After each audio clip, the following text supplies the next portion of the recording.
laying down the tracks. Welcome everyone to Dope People. Dope People is our digital series featuring real talk with people we've met along the way in the cannabis industry who we think are setting the gold standard. This is a live recording, so thank you for everyone who's joining us in our Zoom as well as our YouTube Live. My name's Lulu. I am a host and executive producer of the show. Our other host, Jacoby, is here. He is behind camera today, recovering from a minor procedure. So you may hear his voice, but not see his face. I'm also joined by our content strategist and cannabis LexisNexis, Peter Mercado. How's it going, Peter?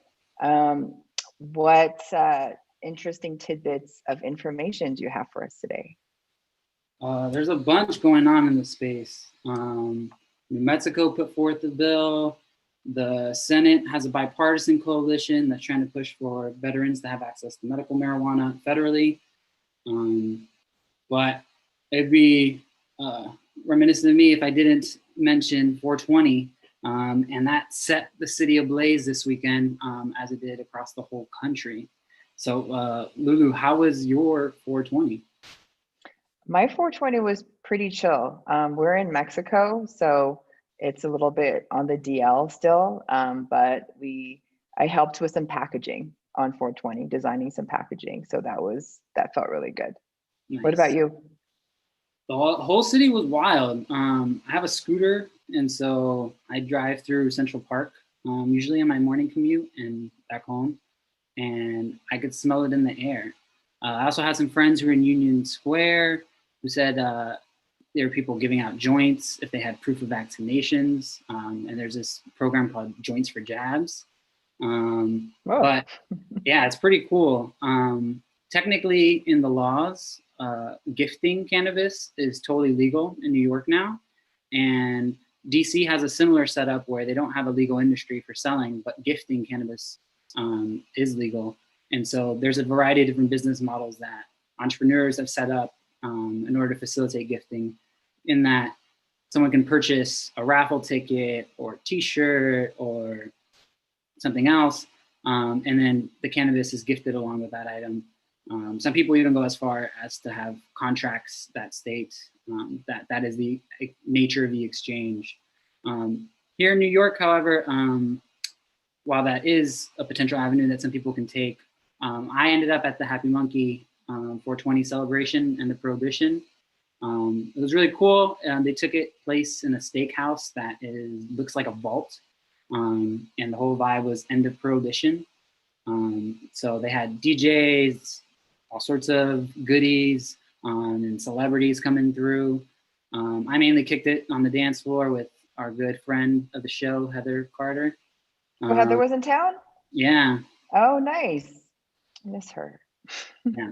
So it was a good 420. It was very memorable. The end of Prohibition, in the 20s, end of Prohibition for cannabis. I got to celebrate it right on Wall Street. Very surreal, very historic. I felt the vibes, and it was dope. Amazing. Yeah, sorry we missed it this year. But speaking of legalization that's happening on the East Coast, what's really important for our series this month in April, Chronicles of the Underground, is really honoring the industry that came before the regulated market. So we're really excited for this month to be featuring folks that have transitioned from underground to legal market. And I'm really excited to announce today's speaker, Six Nguyen, the process manager for the Betty Project based out of San Francisco. Six, can you turn on your video and your microphone? There we go. Hey, welcome. Hey, what's up? So Six, I'm sure you've heard this a lot. So I think everyone is familiar with the guy from the series High Maintenance, but you are actually the guy in real life, being a bicycle messenger in Chicago and New York. Tell us a little bit how you got started in the whole cannabis game. When did you start? How did that happen? Yeah, Six origins, I'll let you know. When I first started smoking weed, it was still like a very quiet hush hush thing. I had my main job at the time, which was actually in biopharmaceuticals. And I started seeing how like medicine on a corporate scale helps people. But, you know, there's a lot of like gaps in between there. Well, while I was there, one of my coworkers sold me some weed. And from there, I saw it as a potential to sell it to other people. I had a side hustle, delivering pizza, delivering food, delivering for anything really. And while I was doing that, I realized that my side hustle can actually help out my weed hustle. And so those two in conjunction kind of brought me into, you know, delivering things on bicycles, delivering cannabis on bicycles. And was that and you're from California, right? You're from Southern California. Yeah. And so that brought me out to that started me off in San Francisco. And then from there, I saw the potential of being able to be mobile and go across the country. And so I had a residence in Chicago, I had a residence in New York, and being able to thrive out there as an Asian American, it was different, it was unique. And yeah, it was quite an experience. So what brought you to Chicago? Was it opportunity? Was it another job? Was it a girl? I had a best friend at the time, and I asked him for three things. I needed three things from him. It was a place to stay, a job, and weed to smoke. And he was able to provide me on all three fronts. And essentially, I said, you know, like, I love California, but there's opportunity outside of there. And so quickly I was taken akin to the communities I was a part of. You know, being a California kid, I was really sociable. People loved how different I was. And to be honest, like even the groups I was in, not a whole ton of Asians, not a whole ton of people of color. So I think it kind of helped. And those type of communities, I'd like to say there's a lot of inclusivity. A lot of folks brought me in as their own, and it's not really about the color of your skin or your gender or even your sexual preference. It was about quality people doing quality things. And then what brought you to New York? Same thing. I mean, New York is a hustling city. There's so much opportunity, even more so. Like Chicago was like the stepping stone, and it brought me all the way out to New York afterwards. Like I could tell you the things I'd done in the first 24 hours of being there are like things I never did for a whole month in Chicago or like a full month in San Francisco. Like, you know, like the hustle is real out there, and it really, like the bravado and the personalities that I met along the way, you know, really shaped my future. So, I mean, and being a bike messenger in any city is no joke, but being a bike messenger in New York is almost legendary status. I know. Oh yeah. There's lots of legends out there still out in the streets, still doing it, and it's honestly amazing. One thing you mentioned before I thought was really interesting is you mentioned like being a bike messenger let you through any door. How was that being helpful? How did that help? How that protect your weed game? Well, so that was the cool thing about being a bike messenger, is that already like the preconceived notions of bike messengers was that, well, one, whatever they're delivering, you can't really touch. So anytime I went into a building, right, and I mean, even if they I didn't have anything that would make me smell unless like I just smoked a joint and I walked in the building. But pretty much the guys of being a bike messenger allowed me to walk into places and interact with folks that I never would have been able to if I was just like a weed delivery service. You know, so a really cool really cool thing I would try to do with folks is that anytime I would be able to like say deliver one thing, I would either I'm delivering a package, food, paperwork. I usually strike up conversations with my clients or whoever I'm interacting with, and if I ever get the notion that they may like weed or they smoke weed, but you know, because 10 years ago, no one's going to outwardly say, yeah, 420 friendly, totally. It had to be a little bit more nuanced than that. So it was like, you know, it was like certain code words or code phrases like, oh, you smell really dank, or you smell really good. And, or, you know, one thing I really enjoyed doing was that I always carried this pencil box, and inside my pencil box was just joints. And whenever I felt like I could talk to somebody, I would ask them if they would like one of my custom pencils. You know, it's got my name on it. You should definitely try to use it, write a good story, right? Make a little thing. And most people were definitely weirded out to hear that. So as soon as I opened up my pencil box and there was just like racks of joints, you know, it went one of two ways. Like they could just like, oh yeah, I'll take that, you know, and that's the start of our conversation, another conversation, or simply they'll just like, oh, no, thank you. You know, so it was kind of being able to being a bike messenger, giving me access to places allowed me to really flourish in my cannabis game. So you got to go directly into people's houses, into people's personal spaces, into people's offices. Any places stand out? Any quirky things that have happened or stories that stand out to you? I mean, a lot of the folks I've met throughout the years are pretty damn quirky. I mean, I'm quirky myself, and I think I'm just drawn to quirky people. I love them. Eccentricity is the best. One of my favorite quirky folks is a guy who actually he buys everything that I don't want to sell to people. Like he'll buy my trim, he'll buy my smalls, he'll buy my waste, and then he actually cooks it down and then turns it into tea. And I like him so much is because he when he gets high, he starts messaging me about his like projects, about how he wants to create these and he's also a bike nerd, but he'll get into these like a restoration of an 1893 Schwinn tandem that was verified by the grandson of the Schwinn bicycle company, or something weird like that. And so, I mean, like, it's honestly the best. Like, I love these random texts from him. So. And then what do you think is the biggest difference between the underground markets in each of these cities that you served? Well, in Chicago, everyone is a lot chiller. Everyone's a lot nicer. Things happen. It was also not as competitive.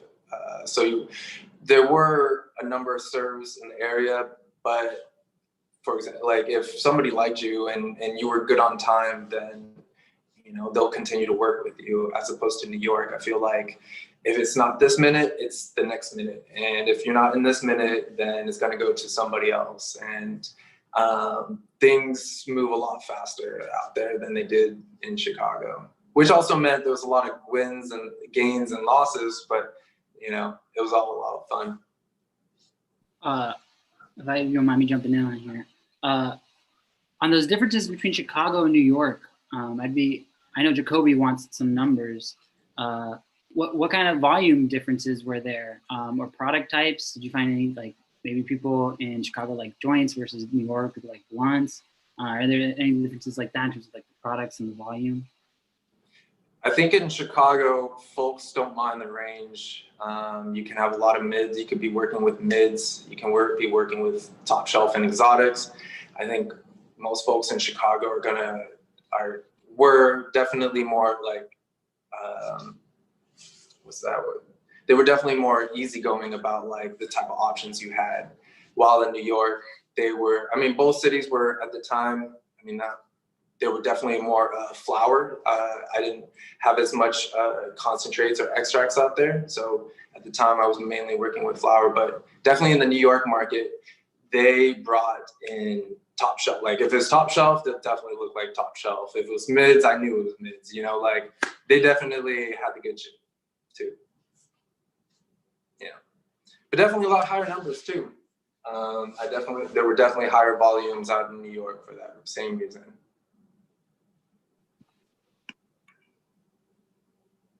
Go ahead, Peter. So I've always been curious about how does the game actually work? So you have like your supplier, and then you have your contacts. And I know for some companies, I don't know how it was for you, they'll have like a relay person. And so you'll get a text, okay, you can pick up your stuff for the day or for however long until it lasts. And then you have a relay person who will tell you where to go and when. And then sometimes you can communicate with the people directly. Just like, can you break down like the mechanics of how it worked? Yeah. Was it? So I would connect with my supplier, and thing is, it was really, I think I was pretty fortunate because my supplier didn't have, like, I didn't have to buy a single strain in a unit or in a pound, right? In a pound, I could buy 12 or 16 different ounces of whatever. And so being able to get a supplier with variety allowed me a better menu on my side. So when that translated to my clients, with me, it wasn't just about the money, it was about the relationship. So a lot of these people I didn't know, or I eventually knew, or I got to know. And so I would personally, they call me up, they hit me up. I would give them what kind of options I had. I'd ask them what they were into, like what kind of night you're gonna have, what you wanna do with this. And then I would give them my recommendations. Based off of my recommendations, I'll deliver what I can.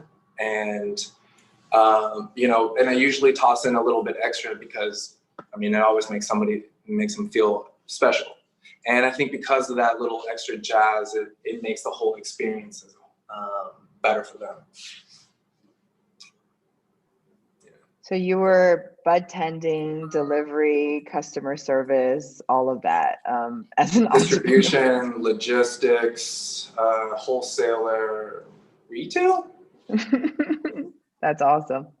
I want to switch the topic a little bit from your start to being Asian American, being specifically Vietnamese American in the cannabis industry. I'm Chinese. I know Asian culture is very anti-drugs. How was it for you in your, I'm assuming since you're from Southern California, there was a Vietnamese community that you're a part of. Like, how was that for you growing up, and how was it coming out to your parents and your community? Yeah, it was it was big, and I still remember the day that I told my parents, and I stated my case that weed was great. Weed helps me out, and weed actually makes me a better person. But growing up, it was really hard. My parents came over here before the fall of Saigon, and them trying to build a new life in another country made them, want the best for their kids. They wanted to be able to give them everything, but at the same time, they were afraid of breaking the law. They were afraid that the government might do something, change something about their lives. And being from Southern California, I remember that going through our Vietnamese ethnic town of Westminster, there was a huge communist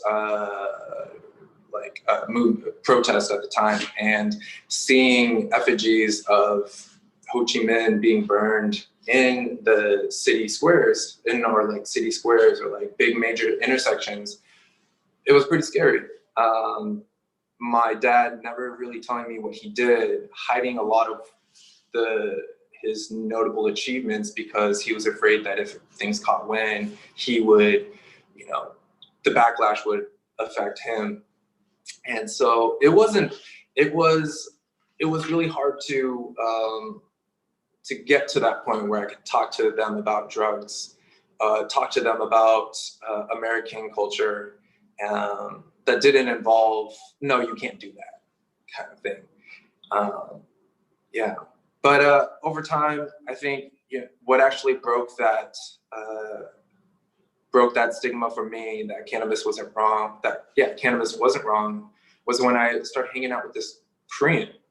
And it was the best, because up until that point, every time I smoked or tried to smoke, I got super paranoid. Somebody would call me, they would ask me a bunch of things, and all of a sudden my anxiety levels go up the roof.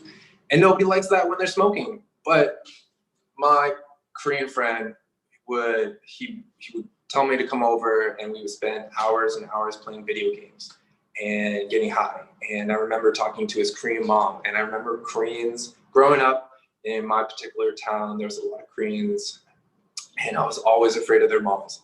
Just always scared the crap out of me. You know what I mean? So being in that environment, being high, being able to talk to his mom, being able to interact on a high level changed my views on acceptability. And that's what really pushed forward with me wanting to smoke, me wanting to appreciate it more. Have your parents tried yet a topical or a CBD or a gummy or anything yet? Yeah, my mom's tried a topical when she got a burn. She didn't like it. And I mean, I think it was like, no matter what she put on or no matter what she used, she was not gonna like it. But my older sister, who has been pretty adamant against it for most of her life, she has started to ask me for some edibles, and it's good. I'm happy to see her do that. I always go with it's like Tiger Balm. It helps with aches and pains, like Tiger Balm. And yeah, my parents have been very open to it lately as well. So it's really nice to see the change that's happening, because I don't think many people know there's such a big stigma in our culture because of the opium wars that happened in the 1800s. And also the heroin and opium that was being run through Vietnam during the Vietnam War. So our cultures are very, very anti, and they group everything as drugs, which is unfortunate because, you know, we have such a long history of plant healing, and cannabis has been the earliest recorded in our textbooks of plant medicine.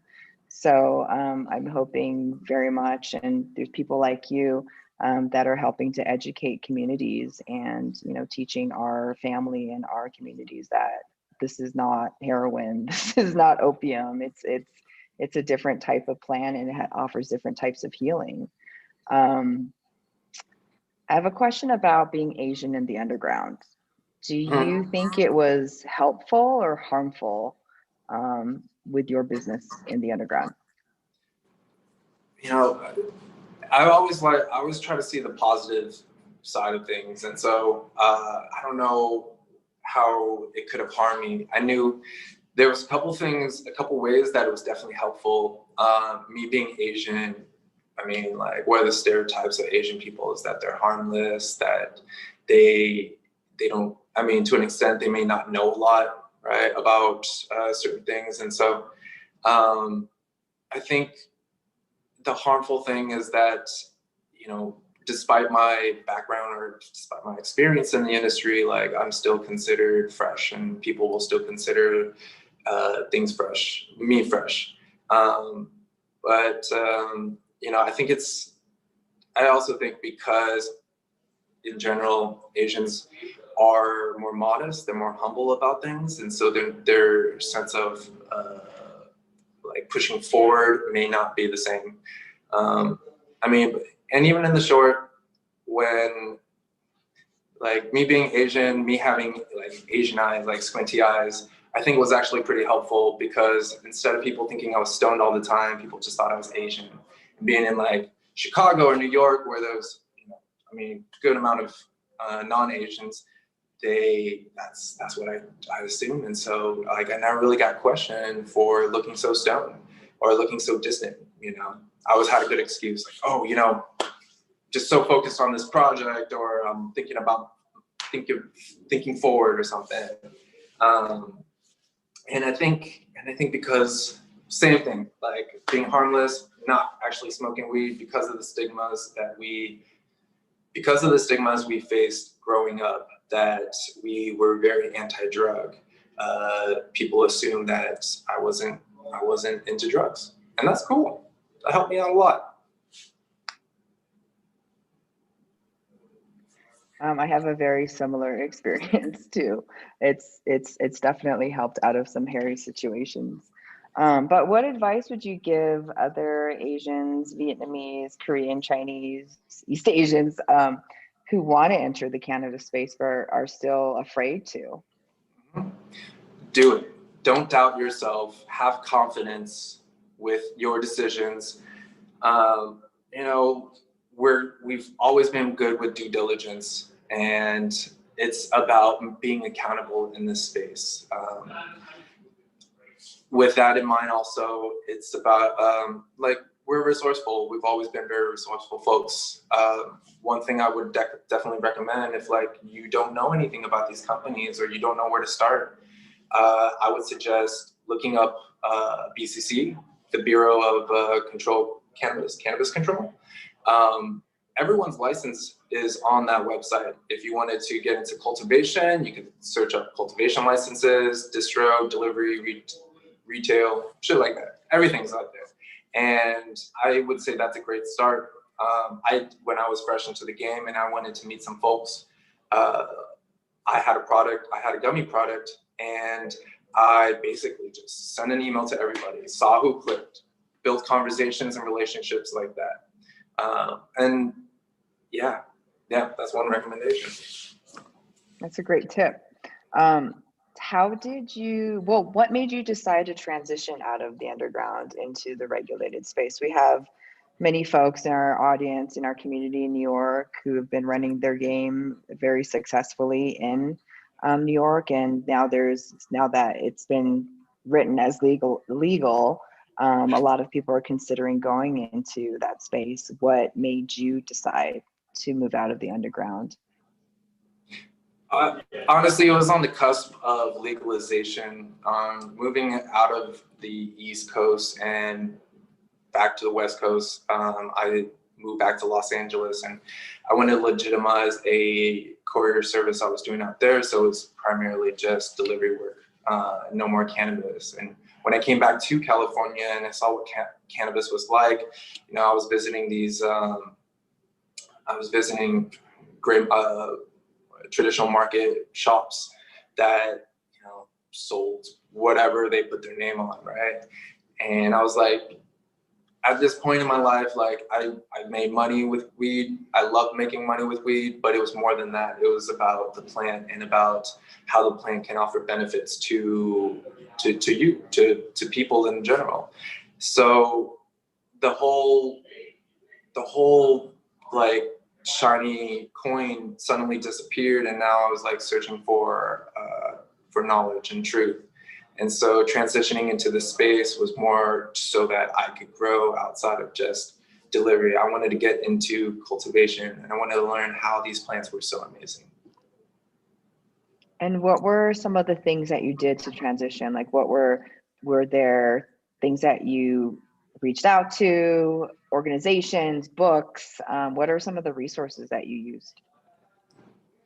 My favorite thing I love to tell my partner for life, whenever she asks a question, is, have you tried to Google it?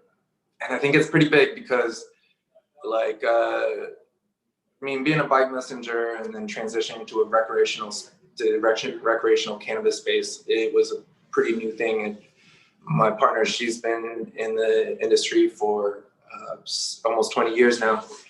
And so I felt like I needed to do a lot, and I needed to learn a lot. So, you know, started researching a lot, but more so, I had to figure out the way in, right? I had to figure out my foot in the door. And the foot in the door was stepping into a trim room with a bunch of people and start trimming weed. It's not the most glamorous job, and a lot of people think it might be the bottom of the barrel. But to me, I was so excited. I'm still so excited. And that's probably a big reason why I have my job right now, is because I love trimming weed. I love how beautiful cannabis can come out. Being a trimmer is the first step before it gets to first step in the grand scheme of things to get weed to the consumers. So it was, so yeah, trimming was a way. And I wasn't very good at first. Like, I was definitely doing terrible numbers. And when I say terrible, like in a good day, trimmers can make like ideally is like 1.5 pounds, 2 pounds. And at the time I started, I think I was only doing like 1/3 of a pound. I remember it was 225 grams. And I remember that number because my partner didn't do that. And she had her 1.5 pounds and she was having a great time. And I'm sitting there just like, why is this not looking as nice? And why is this not as heavy? And the frustration that I went through, only to realize that, yeah, it's a skill set. Yeah, I got to do it again. And I got to keep doing it again until I get better. And eventually, after 2-ish years doing being a trimmer, I moved from my 225 grams to doing 2.5, sometimes even 3 pounds. Like, being able to do 1,300 is a pretty big number, and I'm pretty proud that I've done it a few times. So, damn. Yeah. But I think that also speaks to like your passion and the humility. You know, a lot of people want to jump into the cannabis space and think they're going to get X, Y, and Z amount of money and they're going to be right at the top of the food chain. And I think, you know, being humble and honoring the plan and honoring the folks that came before you and learning, right? The fact that you started off with 220 grams and you're still able to, you know, jump to 3.5 pounds is a pretty big statement. So, you know, thank you for taking that time to learn and being passionate about that and putting the work in and rolling up your sleeves. You know, we very much love and honor folks that do that because it shows dedication and it shows respect. What are some of the, you know, how did you get to the Betty Project? You went from trimmer to doing the trim circuit to like. So this job didn't even start with trimming. A buddy of mine, a really well-known hash maker, his brand is called High Noon. He honestly one day out of the blue, he asked me what I'm doing, and you know, I said I wasn't doing much. This was, you know, near the beginning of the pandemic, or like kind of near the start, and he asked me, it's like, I can't help move these things, can you? And that's all he told me. And I showed up in this warehouse, and I even turned to my friend when I got there, or like I saw him later, I'm not sure, but I asked him, I'm like, do you know if I'm gonna get paid for this, or am I just gonna show up for a little bit and things are gonna work out? And he's like, I guess so. And sure enough, like I showed up there for 2.5 weeks, bridging on to 3 weeks. Then also, then the trim was coming up. It's like, okay, great, I'll sit in on the trim. And I did like I said, I don't like to be I'm very modest about it, but yeah, I had the best numbers that day. I had the best numbers all week. I was able to give pointers on how to run a more successful trim based off of my experiences at other trim rooms. And that's kind of what started off me here. By putting myself forward, by being resourceful, they took note and brought me onto the team. So, you know, and at first it was just as a trim manager. Afterwards, it became distro, it became site operations, and it became this whole bigger role. And when I say process manager, like, yeah, I am working with 30 pounds of weed, 40 pounds of weed, 50 pounds of weed every month or so. From taking it from dry to trim through cure before it can be sent out to packaging or sold to somewhere else. The job itself, I mean, yeah, it sounds really fun. It's also a lot of work. You know, this it's not as glamorous as what people think, and that's okay, because this is hard, dedicated work that the folks in this building put. And if it wasn't for their passion, I would have the same motivation as well. So I definitely work hard because these plants work hard, and the growers who put in forth work hard so that they can look good. Yeah, I mean, the Betty Project is pretty legendary in San Francisco. It's It's been around since Legacy 30 years ago, and it's created a craft artisanal space. And everything that you talked about as an entrepreneur, just being a bike messenger with weed, you're applying very similar things: logistics, distro, retail, all of that. So that's pretty cool that you guys got to pair up. Yeah, it's good. It was a good match. It was good. It's a good community, and that's the thing is like I think if I were to give some pointers out to people in the legacy market, traditional market, I definitely would tell them that don't fear what's on the other side. Don't be afraid of it. It may actually give you more benefit than it will hurt. I think there's a lot of changes in this world right now that I think would be more conducive with considering how to build your brand over time, past you, and not just chase the money. Let's talk about since you're talking about legacy, let's talk about some of the differences between underground and the mainstream. What do you think is the best and worst part of each side of the fence? For underground, the best thing about being underground is the money. Like, you don't have to work for the man. The man ain't taxing you. But the worst part about it is I think that the loss, the accountability, like how easy a pound of weed disappears, whether that's through, parsing it out or just how it just slips through someone's hands. There's don't get me wrong, I still work with a lot of folks who are in that mentality of things going go, go, go, and not paying attention to your books and not seeing where everything is going. And then all of a sudden you're wondering, like, why am I losing money? Far too many times have I seen that paranoia set in with somebody where it's like, there should be 25 pounds and we're missing 5. And it's because no one remembered to write down that the 5 pounds were sold the day before to who's it's, but because it was such a fast interaction, no one knows. Yeah, I think that's the biggest win is being able to be accountable. So that's why I really love this side of the business. It's like, yeah, I'm not making as much money, but what I'm not earning in monetary value, I'm earning in intrinsic.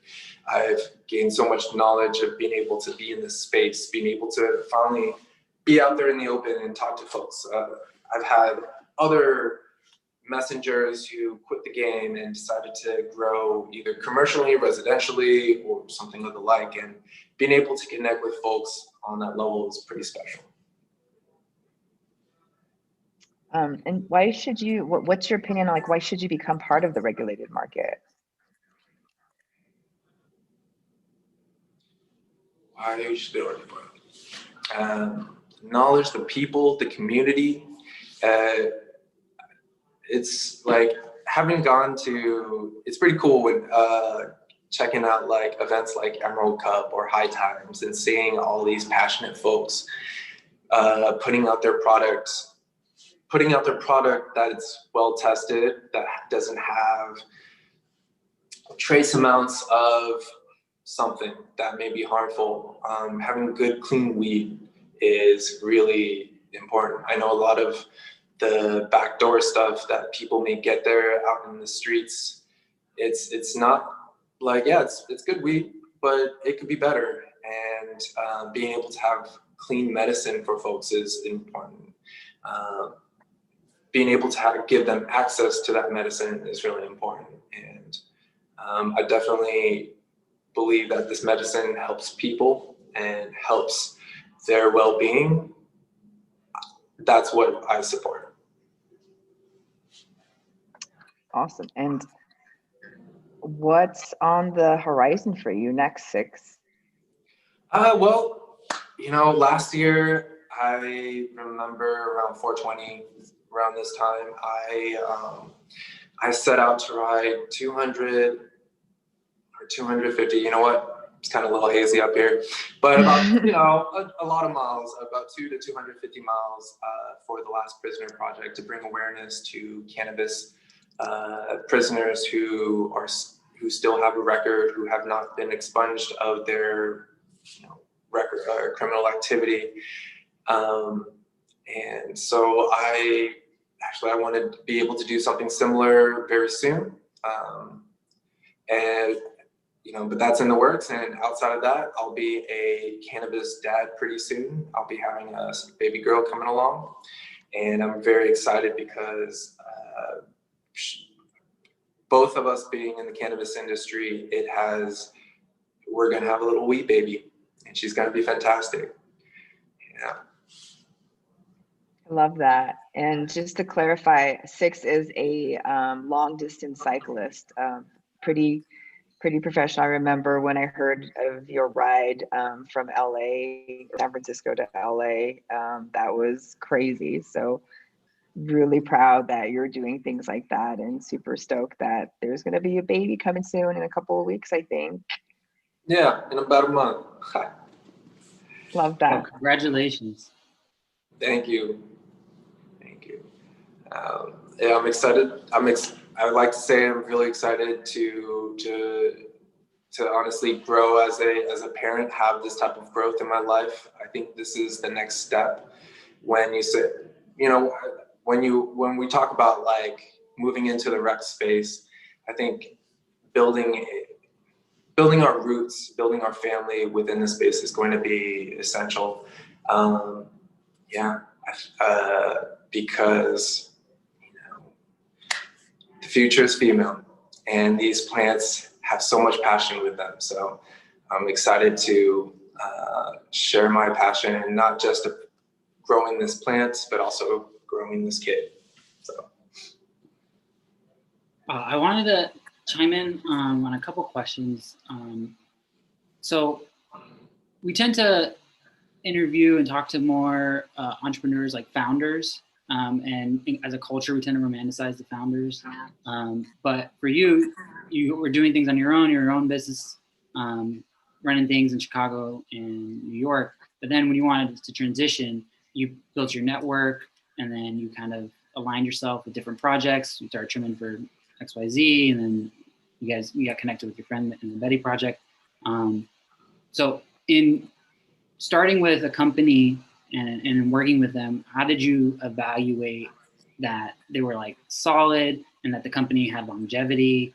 And being an employee, and because I mean, we all know like the regulated industry is like all over the place, and it's really hard for each of these businesses to function. So how did you balance like negotiating benefits, choosing the company? Why go that route instead of starting your own? Do you give some kind of insight on those kind of dynamics? In the underground aspect, it's really easy to start your own. I mean, if you have a little bit of product, you can push it out wherever, whenever. And I like it because it gives a lot of freedom. In the underground, there's a lot of freedom when you're on your own entrepreneur or trying to make it on your own. The rec space is more about the community. It's about the group, because no one can function on their own. And if one person tries to do it on their own, unfortunately, I mean, it doesn't last long. Whether that's because of consistency, whether or not you're be able to be accountable of your job, but also to have the same sanity. I know that a lot of the whole having paranoia setting also makes like paranoia of bad moves and stuff. That creates tension over time, and I've seen some folks just kind of go crazy trying to run their own business. But when you have a group of folks, you're able to share responsibility, right? You're able to gain knowledge because now you're having this collective hive working together. Any one person trying to take on the plants themselves, it's them embodying it. And in the early 2000s, meeting master growers, as opposed to now, they could be very normal one moment, and if they don't like something, they'll just flip out, and it just takes a second for them to flip out, and you won't even know it comes on, nor will you know when it stops, and it's kind of a strange thing. So nowadays, I mean, people don't flip out as much, but there's still a lot of big egos, a lot of big personalities in this industry, especially because they did come from the traditional market, because they had their own reputation. And so, I mean, not a whole lot of difference, I guess, in that realm. Like, there's big egos in the underground, there's big egos in the rec space. Yeah. I hope I answered your question.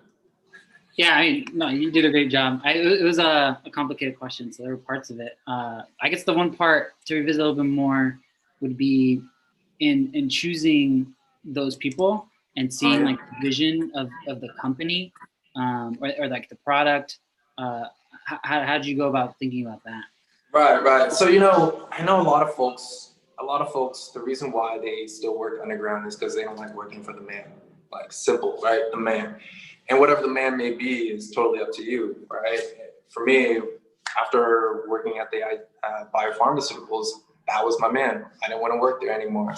And I realized cannabis gave me the freedom to be my own boss. How I ended up picking this spot is that I got this really great bit of information, like knowledge, when it comes to like working in a grow. And is that you're doing whatever you're doing for the plants. Your passion is for the plants. It's not for the people that's in there. It's not for the politics. It's not for anybody who walks in and out. My goal is to make good plants, or my goal is to support in the growth of quality plants. So my department, choosing these folks, that was the forefront. And as long as we align on that, it made it really simple to decide where to go. Okay. It's not to say that, adversity is everywhere and that, that there's never a host of problems. I actually was thinking about how similar messengering and cannabis really was. I mean, like, in messengering, there's terms like, you get your tags or your packages, and there's the next day, which is like a 24-hour. There's short and long gains. There's 60 minutes, 30 minutes. There's rushes, right? And in cannabis, it's like, well, you got a harvest coming in a couple weeks, but now you got to make sure that the cure room temperatures and humidities are on. So it's turning like into a day, or you have to run to the other side of the building because somebody needs your help, and you're rushing around everywhere. And the biggest similarity is that it's always about putting out fires. Like, there's never like a day where something can't go wrong. And the day you become too confident that something's gonna be okay and you try to leave for a while, something goes wrong. So it's about putting out the fires. It's about being comfortable with these heightened situations where people are going to get very intense, and being able to manage. Working with bike messengers for so long, like, there's a lot of those folks around too. So, Yeah. Switching gears a little bit. I know you got some dope, strange, quirky, however you want to call them, stories of at least one customer either like going crazy, like buying your whole inventory, or then you show up to a party and then everyone's just like, oh, it's the weed man. Like, what do you got? Like, I'm sure there's that. You have to get. I don't want you to go without giving us one of those juicy, random stories where this series of events are unpredictable. Yeah, I was definitely the weed man, and I definitely enjoyed sharing weed. But I remember back in LA, I remember I was part of what's that called? I was part of the lowbrow art gallery. Like, some of the greatest lowbrow artists came through, and I mean, I can't even think of any names, but they're just like super weird folks. And I remember, like, being the weed man is like, the place always was stinky. It was always good, but when you're tossing joints from the second story to like all these people dressed up in like latex or like horse outfits, or like just like mixed in with like Harajuku girls, and like just like all of the weird LA can bring out, it's like, it's a pretty special feeling, man. Like, you never felt like the weed man until you give it to a bunch of freaks. Wow, so this is like an art gallery where people dressed up and Oh yeah, you were just throwing out joints. yeah. It was like they had an event almost every other week, or maybe it was a month, and their themes were insane. Like they had this artist, JJ Villard. He made some of the really crazy artwork from Comedy Central, the late night stuff. It was like Supercar, Superdrug. Anyways, his art, he came out there, and I remember they had like this G.G. Allen sculpture that was like, that had a chainsaw, and it was like chainsawing off like people's, or like fake legs and arms and stuff. And it was just like, it's super wild. And then of course, that's not just all the weirdness. Like then you go outside, and because we were centralized in like the middle of the warehouse district in LA, like all the freaks and geeks came out from there too. So sideshows, oh man, when people started peeling out on donuts, it took the cops 30 minutes to get there every time. So we had plenty of time to kick it and burn shit. Nice. I just wanted to ask the audience if there's anyone who has questions for Six, please raise your hand or type something in the Q&A. I have a question for you, Six. You know, as the East Coast is coming online, like what, if you could say something to the regulators, what huge pain point are you dealing with that you would want other markets coming online to think about? Invest into programming like this. Talk to people who have already done it. Talk to people who want to share their stories. I know that they're out there, and sometimes it's hard to reach. I was in public affairs, so I was in public affairs for both San Francisco mayor and San Francisco Congresswoman Jackie Spear, and I understand that it's really difficult to bridge the gap between those who have the knowledge and those who seek the knowledge. So community, like programming like this, events and panels similar to this, that's the way you're going to see the most honesty come out. You know, otherwise it's like, I think what was part of the other programming, it's reaching out to, I mean, it would be about, you know, folks like us reaching out to the regulators, or reaching out to these panels who are making decisions based off of previous things that have happened. Yeah. On the rebel. Awesome. Well, thank you so much, Six, at time. Really appreciative of your story and sharing this with everyone in our audience on the East Coast. Congratulations on the baby coming through soon. And we can't wait to have you back. Thank you so much. Thank you. Yeah, Six, super dope, man. I appreciate the sincerity and all the insights, man. Yeah, we made you talk for a long time. There was a lot of questions.